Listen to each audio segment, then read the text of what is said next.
My name is Sarah. I'm an 18-year-old girl, and this happened to me last summer in the middle of August.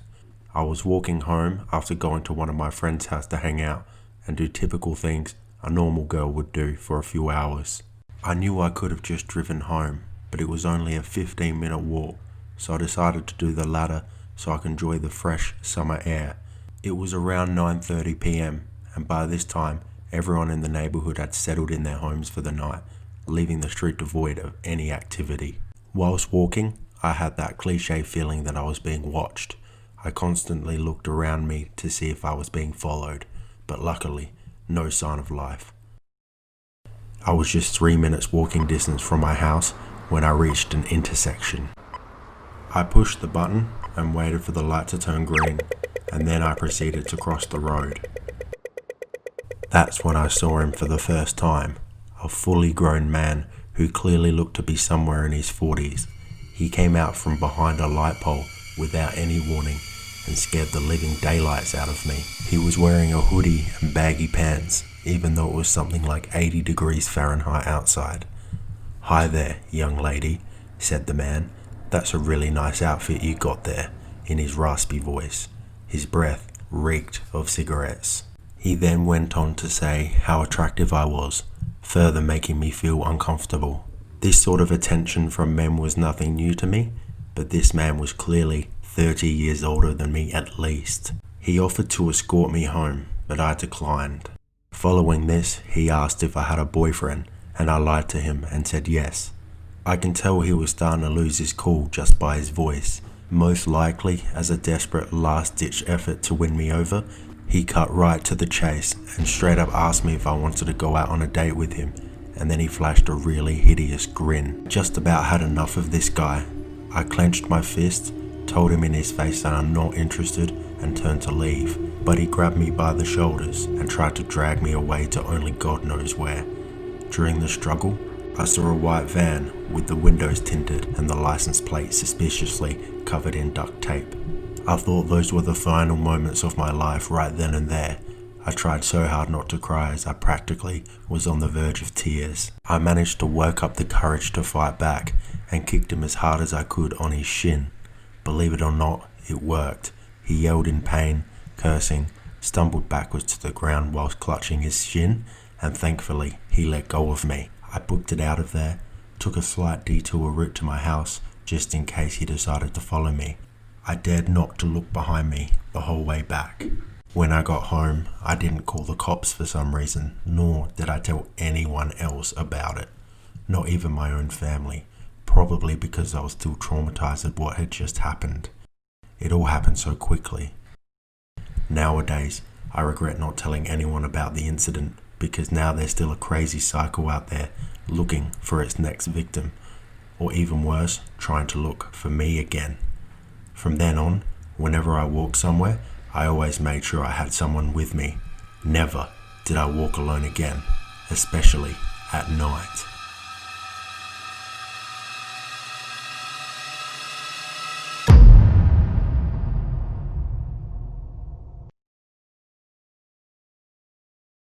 This happened back in 2018.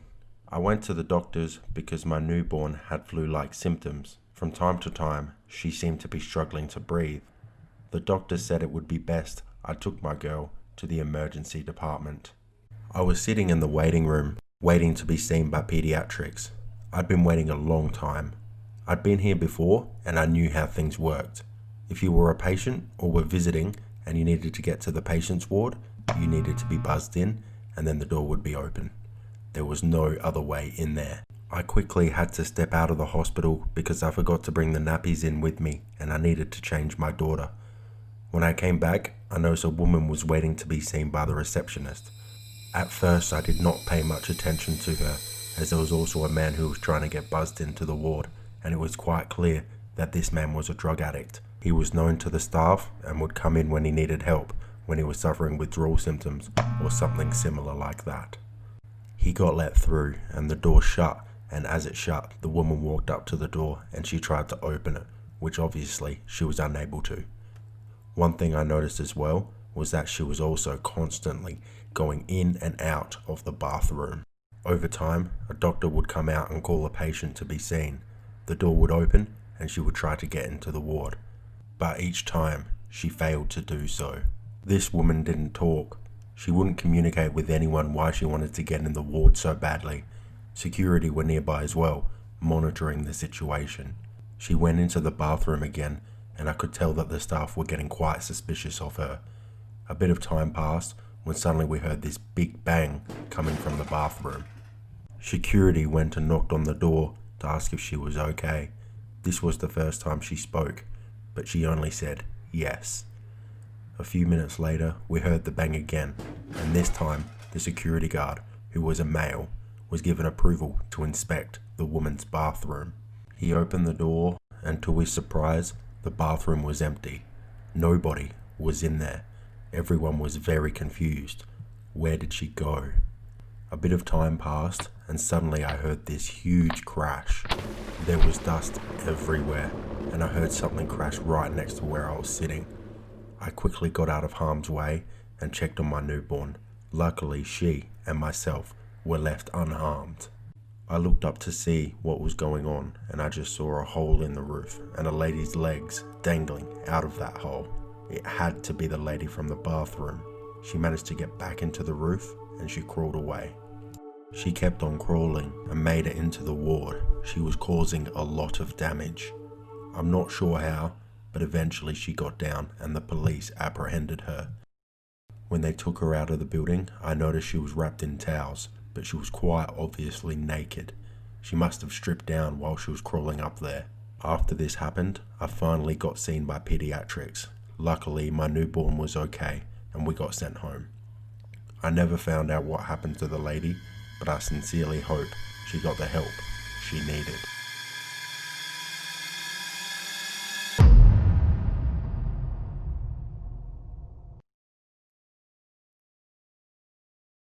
I am still a high school student, and this happened a few weeks ago.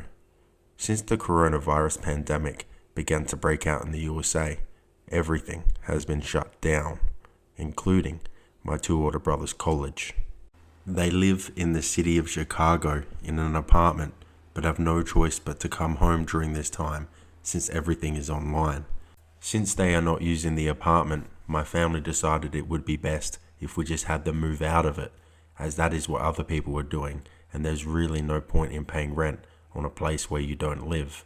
My father was originally supposed to drive to the city to pick up my older brothers, but he got caught up with some work-related stuff, so I was sent.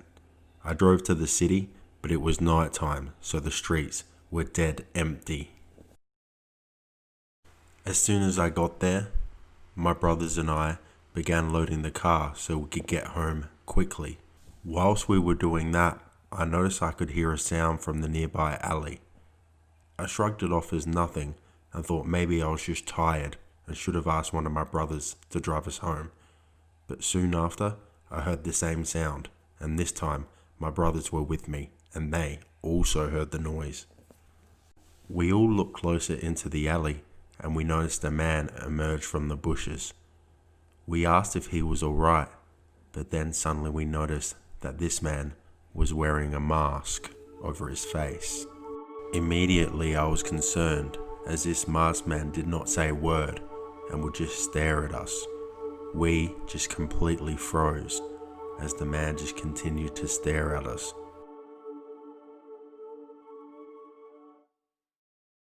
He continued to stare, but then he moved to the side, and we noticed that behind him were 3 other men dressed similarly with masks on.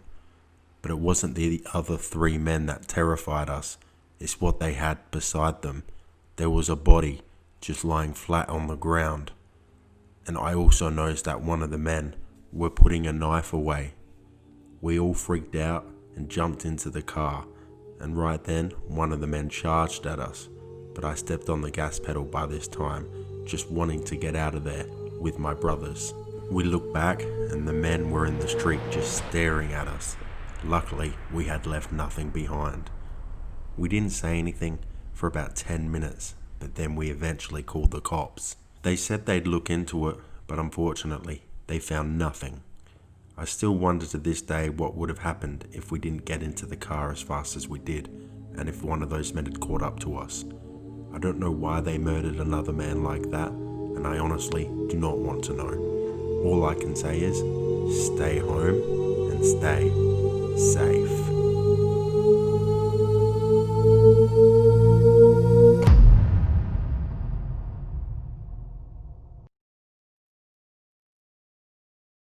This story happened a few years ago whilst I was driving across the Australian outback. I am a truck driver and I spend most of my time transporting steel from one place to another. I drive a triple road train. It's 53 meters long. It is the same length as an Olympic-sized swimming pool. One afternoon, roughly around 3 p.m, I was driving through the outback. A cyclone had been and gone, and the rain was very heavy. Nothing but black clouds. Eventually, I reached one of the more challenging parts of my trip, a river crossing. This river has flowing water streaming across the path. When you come to the river crossing, you either commit to crossing them or you don't. With my truck, I should have enough horsepower to carry me through. I decided to commit. I powered over the river and it seemed to be going well. I managed to get the first 2 trailers over when suddenly the truck came to a complete halt.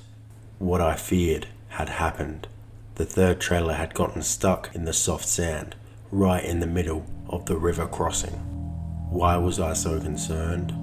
I knew what I had to do to get out of the river and I knew how to do it, but I knew there was something out there, lurking, that's going to make this task extremely dangerous. That thing is the saltwater crocodile. This situation is nothing new to the crocodile. This massive truck going over the river crossing has just created a lot of noise and could have attracted their attention. What I needed to do was hop out of the truck and gather some logs and wedge the logs under the legs of the 3rd trailer.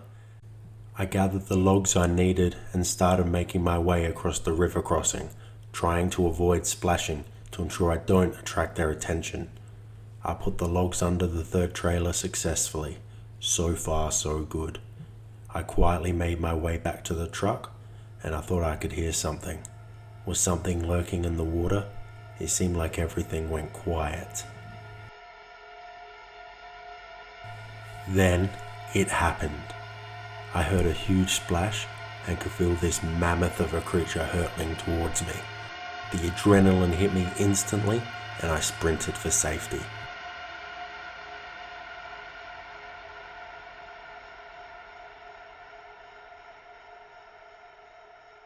I'll always be thankful that I managed to avoid the predator's unforgiving jaws.